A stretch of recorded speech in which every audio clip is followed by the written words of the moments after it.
Hey guys, how's it going? This is Twig387, and in this video I'll be attempting a Pokémon Ultra Sun Hardcore Nuzlocke using only shiny Pokémon. I know I always say this, but 95% of people watching my content aren't subscribed. I put an insane amount of time and effort into this run since I did this with full odds, so I'm practically begging for you to support the video at this point. It would mean the world to me since it helps out the channel so much. With that aside, these are the general rules for this run. If a Pokemon faints, it can't be used anymore and must be boxed. Set mode must be turned on. No in-battle items, but held items are okay. I can only catch the first shiny encounter per route. No leveling past the following Kahunas Ace Pokemon. And I also decided to turn the XP share off and ban Z moves. And like always, I'm playing with the extended species clause. So, this is gonna be painful. Not only are the odds of finding a shiny 4 times higher than in my previous shiny run, but Ultra Sun and Moon are notoriously difficult games. Many trainers have Pokemon with perfect IVs and strategically invested EVs.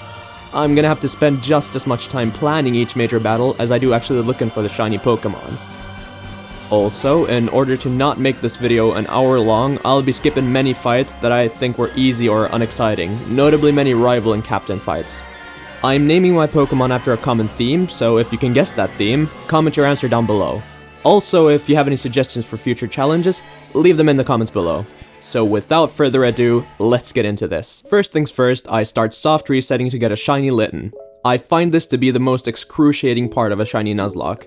What's even worse is that you can't actually see if you find a shiny until you're prompted to give it a nickname. It took me over 7 hours to finally get my hands on a shiny Litten. That's about 2,000 soft resets according to my calculations, and that's considered lucky. But my god does he look amazing. I name him Lily. Lily has a gentle nature, which is a little disappointing. My rival, Alolan Hop, then challenges me to a battle, but a few turns into the battle, I'm hit with a hard realization. Every single hit that Lily takes is absolutely nerve-wracking. One unlucky crit could mean I'd have to spend 7 more hours just soft resetting. The fear of having to start all over again finally outweighs the effort of looking for another shiny, so I decide that I absolutely must get another encounter right now. I head to Route 1 where I end up finding a Pikipek that I name Rose. I actually really like Toucan's shiny sprite, so I'm super happy about this. Rose has a modest nature, which is about the worst nature I could have asked for. At least it has the ability to skill Link, which means multi-attack moves always hit 5 times, so that's pretty good. I then make sure to EV train my Pokemon, and in the process of it, Rose evolves into a Trumbeak. It's time to take on the first totem Pokemon, Gumshoes. Before the battle, I taught Rose Brick Break, which will deal super effective damage against the normal type Gumshoes. As a result, Rose is able to dish out big damage, absolutely demolishing the totem Gumshoes. After that, it's time to take on Kahuna Hala. Hala leads with Machop, and I with Rose.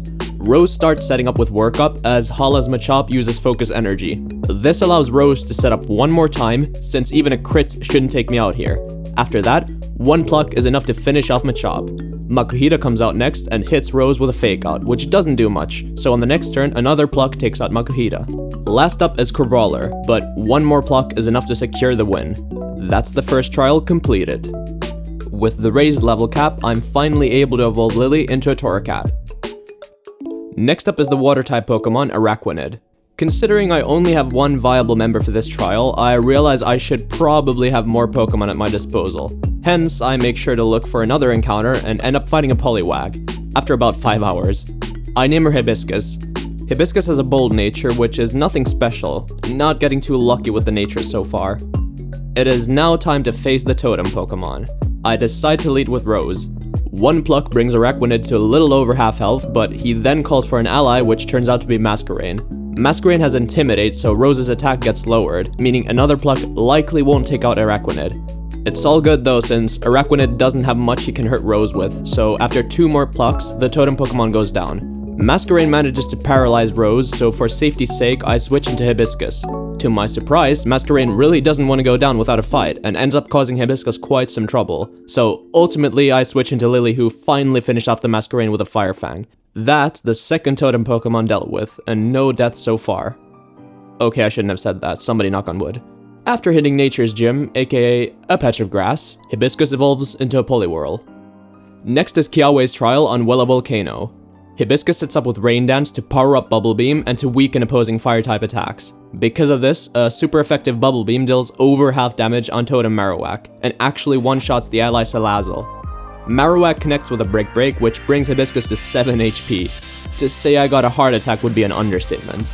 I know that Hibiscus outspeeds, however, so I go for a final Bubble Beam, which takes down Marowak, and that's the third trial completed.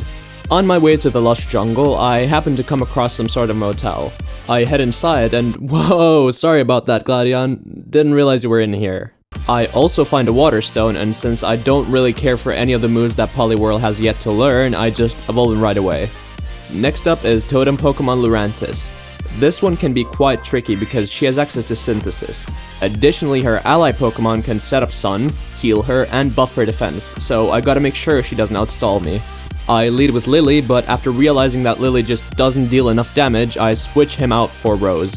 Now, Lurantis isn't the only one who has access to a healing move. Because Rose has Roost, he's able to outstall Lurantis' stalling. I make sure to target down Kecleon first, and so after a while, Rose takes her out. After a lengthy period of dealing damage and healing, Rose is finally able to take out Lurantis with a critical hit pluck. You might think this was lucky, but the battle had been going on for so long at this point that statistically, this was more likely to happen than not. Shortly after, Rose finally takes down Comfey as well. That is half the trials completed. Before taking on the Kahuna, I make sure to level up my entire team to the level cap, and in the process, Rose finally evolves into Toucanon and learns Beak Blast, a move that will come in super handy later. It's finally time to take on Akala Island's Kahuna, Olivia. Now, I know the community likes to simp for her, but let's try to be respectful, okay? Anyways, I lead with Hibiscus to counter Olivia's Anorith. Hibiscus connects with Rock Tomb, which lowers Anorith's speed, so on the next turn Hibiscus outspeeds and takes out Anorith with a Bubble Beam. Lileep comes out next, so predicting a Giga Drain, I switch into Lily. I've taught Lily Leech Life, so he's able to slowly but surely wear down Olivia's Lileep whilst also gaining back health, which ultimately takes the Lileep down. Lastly, Lycanroc comes out, and predicting a Continental Crush, I switch into Hibiscus, who takes the hit very well. Hibiscus tries to land a Bulldoze, but flinches. Not once, not twice, but 3 times in a row. On top of that, Lycanroc also gets a crit. Despite this, Hibiscus finally pulls through and lands a Bulldoze, lowering Lycanroc's speed. This allows Hibiscus to outspeed on the next turn and take it out with a Brick Break.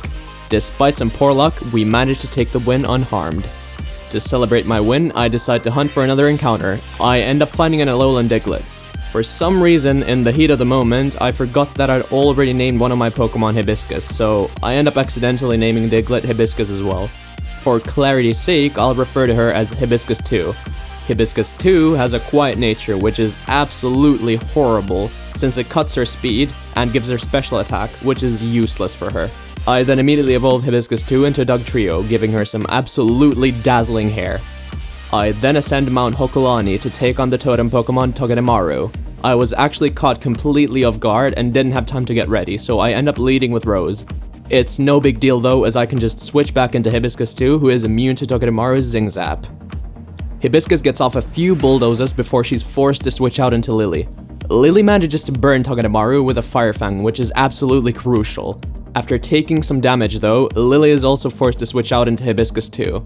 This turns out to be a stupid play, as Hibiscus 2 is immediately brought down to 3 HP. Because Togedemaru is burned, I decide that it's safe to send out Hibiscus now. And turns out it totally is. Hibiscus manages to take out Togedemaru with a few Bulldozes, and so it's only Skarmory left. Hibiscus deals minimal damage onto Skarmory, so I end up switching to Rose. A Beak Blast ends up burning Skarmory, and not much later, Rose takes him out with a Brick Break, winning me the 5th trial. Having done some more XP training, Lily finally evolves into an Incineroar, and my god does shiny Incineroar look absolutely amazing. It's then time for a Sorola's trial, where I have to take on the totem Pokemon Mimikyu. I lead with Lily with the intention of lowering Mimikyu's speed twice with Bulldoze and kill Banette with a Darkest Lariat. 2 Play Roughs should take Lily to about a quarter health, activating a Wiki Berry which allows him to get off an extra hit. Luckily, Mimikyu misses her first attack. Not so luckily, the next Play Rough ends up being a critical hit. This jeopardizes my entire plan, since the Wiki Berry won't activate now, meaning Lily can't lower Mimikyu's speed one more time, which would have been crucial as you'll see shortly. Anyway, Lily does manage to take down Banette. I send out Hibiscus 2 next. Had I landed a second Bulldoze here, Hibiscus 2 would have outsped and taken out Mimikyu with a super effective Iron Head. But since I didn't, Mimikyu gets to move first and lands a Shadow Claw. It's enough to kill. Losing something you spent hours looking for just hurts differently. That's the first death of the run. I send out Rose next. Rose does get lucky and avoids some of Mimikyu's attacks and manages to take out Jellicent as well. Thankfully, Rose manages to finish off Mimikyu with a Steel Wing, winning me a very tough battle. Your beautiful locks will not be forgotten, Hibiscus 2. I head to Blush Mountain next to look for someone to replace Hibiscus 2. I end up finding the school bus from SpongeBob. I catch her and name her Tulip. Tulip has a naughty nature, which once again sucks. Directly after, I evolve Tulip into a Vikavolt. Gotta say, I frickin' love that shiny sprite. Now, it's time to fight Kahuna Nanu. I lead with Vikavolt, who is able to kill Sableye with one shot. Alolan Persian comes out, so I switch into Hibiscus. Nanu attempts to use a Z move, but it doesn't end up doing much. A few Brick Breaks later, Alolan Persian goes down. Next out is Nanu's Krokorok, so predicting an Earthquake, I switch into Rose. Rose uses Bullet Seed, which is enough to take out Krokorok. That was actually pretty easy. After that, I make my way over to the other foundation. Plot twist, they're the bad guys. Pretty surprising. Huh?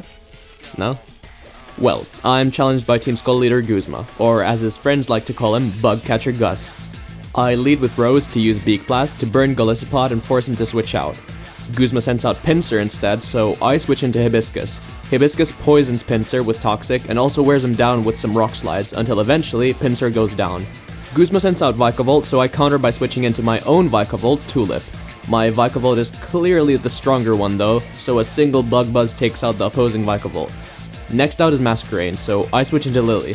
Masquerain brings Lily very close to death with Bug Buzz, but thankfully no crit, so Lily heals with a Vicky Berry and counters with Fire Fang.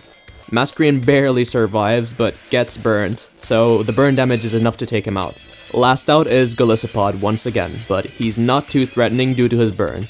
I predict a Razor Shell by switching into Hibiscus, who has Water Absorb, and then finish off Guzma with a few Rock Slides. I head into Lusamin's office or something and meet up with the gang. Now, prepare for another plot twist. Lusamine is the mother of Gladion and Lily. I know how. I'm just as surprised as you are. I mean, there has been no indication of this whatsoever. Mind blown. With all those plot twists out of the way, it's time to battle Lusamine. I decide my best choice is to lead with Rose. Rose dishes out some pretty good damage onto Clefable, so Lusamine ends up switching into Milotic. Now, I've invested full speed EVs on Rose, so I expect him to outspeed, but I don't end up doing that. Milotic connects with a Hydro Pump. Holy shit, that was close. I did not expect it to deal that much damage. I later looked it up, and apparently that Milotic also has perfect speed EVs. Thankfully, one batch of Bullet Seeds is enough to kill Milotic, and Rose lives to see another day. Lopunny is next, so I decide to switch into Lily. After some back and forth, Lily takes down Lopunny with Leech Life. Next out is Beware, so I send out Hibiscus in order to poison her with Toxic. Beware hits hard, so I end up switching into Tulip, so that Lusamine wouldn't be able to heal as much with Drain Punch. Turns out using Toxic was somewhat redundant, since Thunderbolt finishes off Beware. Lusamine sends out Clefable again, but another Thunderbolt does the trick. Last up is Lilligant, but since Tulip is locked into Thunderbolt thanks to choice specs, I switch into Lily, and then back into Tulip again. Finally, Tulip finishes off Lilligant with a final Bug Buzz. Having dealt with all of those cutscenes, I head back to Mount Hokulani in hopes of maybe getting a shiny Beldum, which would be super helpful against Ultra Necrozma. After about 5 hours, I end up running into a shiny Elgym. I name him Daffodil. He has an adamant nature. Seriously, what is up with these horrible natures? I make sure to immediately evolve him into a Beheeyem. After taking a longer break from the game, I felt refreshed and ready to hunt for another encounter on Exeggutor Island. 8 hours later, and I end up fighting an Alolan Exeggutor. Okay, dang, that was exhausting, but it was worth it for this tall boy. I name her Daisy. Daisy has a careful nature. I mean, come on, one good nature would be nice. I head to Vast Pony Canyon next and realize there are some pretty cool encounters available here. If I'm really lucky, I could even find a Jangmo-o. So I force myself to once again hunt for another encounter. I finally run into shiny Lycanroc that I catch and name Jasmine. Gotta say, they featured some really nice shiny sprites in this generation.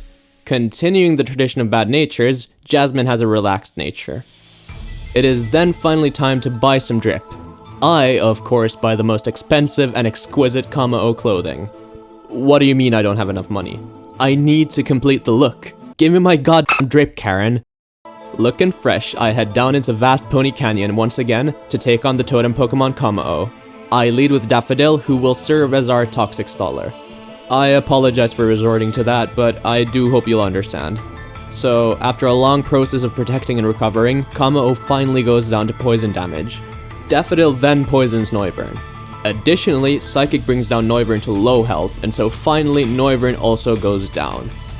Next, we take on Necrozma, but before we get into that, here's a quick poem. Roses are red, DarkraiTV smells like old tuna. Anyway, it's time to take on Necrozma, though it's not very threatening yet. It practically can't do anything to Lily. Necrozma refuses to give up though, and keeps using Morning Sun, but eventually it goes down to a few more Fire Fangs. After taking a joyride on my new whip, Lunala, I arrive at Ultra Megalopolis, which sounds like what a 6-year-old would name their Minecraft house. It's finally time to take on Ultra Necrozma in all its glory. This is going to be insanely tough. Not only does Ultra Necrozma have a base stat total of 754, but it also gets an Omni boost at the start of the battle. It'll be able to outspeed and 1 or 2 hit pretty much all of my team members.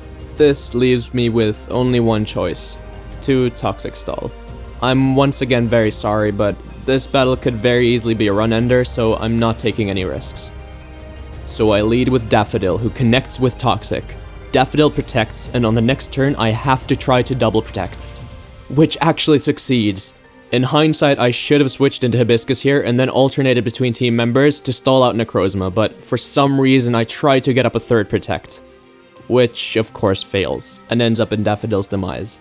I know I could have saved you if I hadn't gotten greedy. I send out Lily next. Necrozma brings him to low health, but Lily lives and go for Darkest Lariat, which brings Necrozma down to red health. After the poison damage, Necrozma finally goes down. That could have gone a lot smoother. After taking on all of the captains again, I return to Seafolk Village, where I've got to face the final totem Pokemon, Ribombee. Jasmine poisons Ribombee and uses Protect. I then send out Hibiscus, who takes a critical hit Bug Buzz. I would just like to mention how important it is to take breaks in these kinds of playthroughs, because you will end up making grave mistakes out of exhaustion if you don't. In this case, I went for a double Protect on Hibiscus, which luckily worked, but had it not, I'm pretty sure a Dazzling Gleam would have killed. Eventually though, Ribombee dies of poison damage, and Hibiscus also takes down Pelipper with a few more Rock Slides. And that's all of the trials done. Now, for the final Kahuna fight against Hapu. I lead with Hibiscus, who takes out Hapu's Gulurk after 2 super effective Scolds. Hapu sends out Mudsdale, so I predict a Z move and switch into Tulip. Since Mudsdale has a super weak special defense, Bug Buzz takes Mudsdale to red health. Hapu heals, but to no avail. Tulip is just too strong, and so Mudsdale goes down. Gastrodon comes out next, so I switch into Daisy, and a single quad-effective Leaf Storm takes out Gastrodon. Hapu sends out Flygon last, so I switch into Hibiscus, who connects with Toxic. I switch into Rose to finish off Flygon, but Hapu uses a full heal. Bullet Seed brings down Flygon to about half health, and on the following turn, Rose finishes off Flygon with a Beak Blast, and that wraps up the Island Challenge. I head over to Mount Lanakila, where I'm challenged by Gladion. He sure is holding his arm tight. It's not November yet, Gladion, you can relax. I send out Jasmine first, who takes out Gladion's Crobat with a Stone Edge. Lucario comes out next, so I switch into Tulip to counter Lucario's Aura Sphere. Thanks to Tulip's massive special attack stat, a single Thunderbolt takes out Lucario. Silvally is out next, but I know it's Zoroark since it's only level 53 and not level 55, so I switch into Lily to tank a Z move and counter with a Leech Life. That almost takes out Zoroark. Lily uses U-turn next, finishing off Zoroark and allowing me to get a free switch into Hibiscus when Silvally comes out. Hibiscus poisons Silvally and wears it down with Brick Break. To be safe, I also switch into Jasmine as Silvally faints from poison damage, winning me the battle. It's finally time for the Pokemon League, and I gotta say this has to be one of the best looking leagues out there. I decide to take on Kahili first for no particular reason. I lead with Jasmine, who takes out Kahili's Braviary with a Stone Edge. Hawlucha comes out, so I switch into Rose. Rose tanks a Flying Press and counters with a Beak Blast, which takes out Hawlucha. Next out is Mandibuzz, so I send in Tulip, who is able to survive 2 Brave Birds, finally taking out Mandibuzz with a Thunderbolt. Last out is Toucanon, so I switch into Jasmine to tank a Supersonic Sky Strike and counter with a lethal Stone Edge, which wins me the first Elite Four battle. Next is Acerola and her Ghost types. I lead with Jasmine to take out Banette with a couple crunches. Delmise comes out next, so I switch into Daisy, who is quad resistant to Delmise's Energy Ball. Daisy manages to poison it, so Acerola decides to withdraw Delmise and send out Frostlass instead. I answer by switching into Lily and taking out Frostlass with a Flare Blitz. Acerola sends out Palossand next, so I switch into Rose, predicting an Earth Power. Eventually, Rose takes out Palossand after 2 turns of Bullet Seed. Acerola sends Delmise back out and uses a full heal, but it's no help as a single Beak Blast results in Delmise's demise. Last up is Driftblame, but she literally has no moves to hurt Rose with, so eventually Driftblame goes down as well. I take on Olivia next, who leads with Anorith. Remember how Jasmine had a speed reducing nature? Well, that results in Anorith outspeeding Jasmine. It's no big deal though, since Jasmine is able to take out Anorith with a Stone Edge, but still unlucky.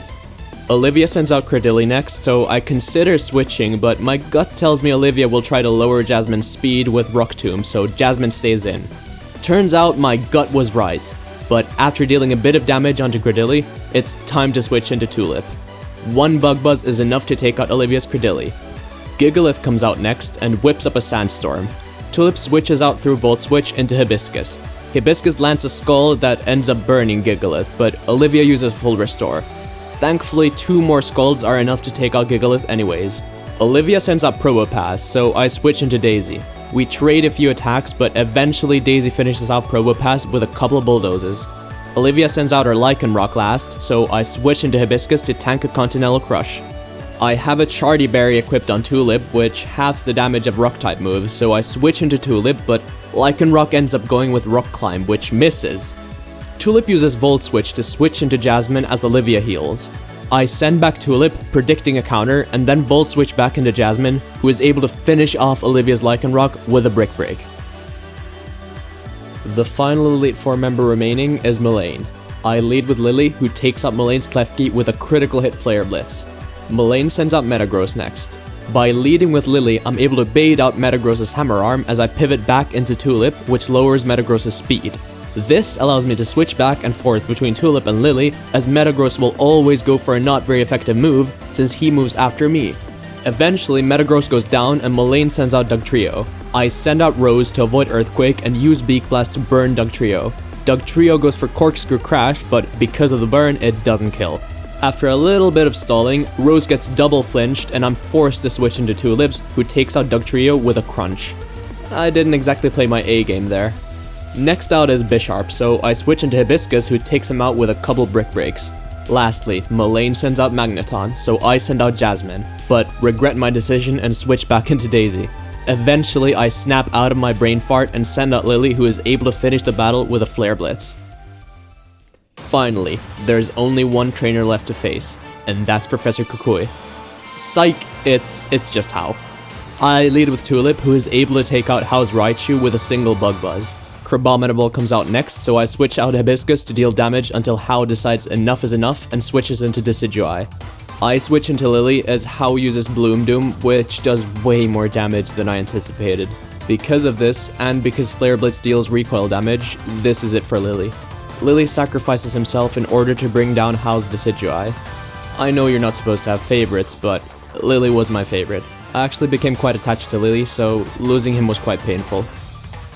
How sends out Vaporeon next, so I switch into Hibiscus since Vaporeon can't do much to her. After poisoning Vaporeon, I switch into Daisy, who brings Vaporeon to low health with a Leaf Storm, after which Vaporeon goes down to poison damage. How sends out Crabominable, so I switch into Hibiscus, who finishes off Crabominable with a Brick Break. Tauros is up next, and because he has access to Zen Headbutt, I switch into Rose. But turns out Tauros went with Double Edge instead, which ends up being a crit. And so we lose another OG team member. Rest easy, Rose, you did so much for the team. I end up sending out Daisy, who is able to take out Tauros with a Leaf Storm. Finally, How sends out Noivern, so I switch into Jasmine. Jasmine barely survives the Dragon Pulse, and goes for a Stone Edge, which kills. I finally did it. I've never spent this much time on a single playthrough ever. For reference, I watched over 3 seasons of How I Met Your Mother during this run. It's what kept me sane, really.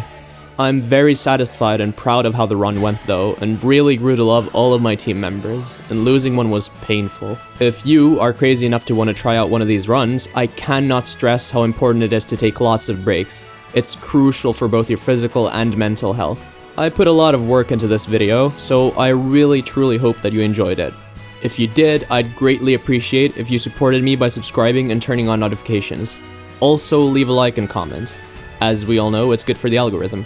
With that said, thank you so much for watching, and I'll see you soon in the next video. Goodbye.